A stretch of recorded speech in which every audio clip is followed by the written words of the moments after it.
No specific asker pero marami nagtatanong sa amin, anong magandang GPU na i-pair sa CPU ko?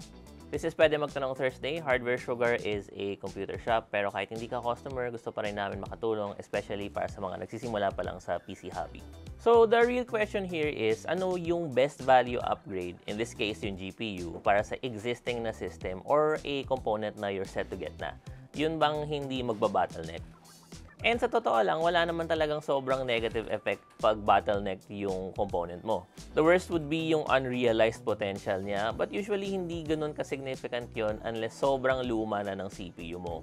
Yung mga tipong Athlon or Gen 4 Intel chips pa, for example.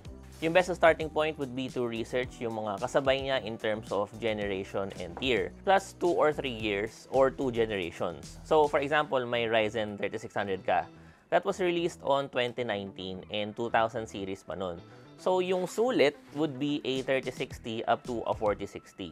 Siyempre, parang ballpark figure lang yun that just gives you an idea kung saan magsisimula. You should also check benchmarks from reviewers ng exact same combo na balak mo.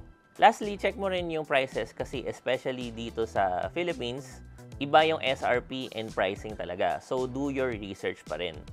Also, tingnan mo yung performance na related or significant dun sa use case mo. So, for gaming, for example, or for video editing, titignan mo yung appropriate na reviews or performance benchmarks.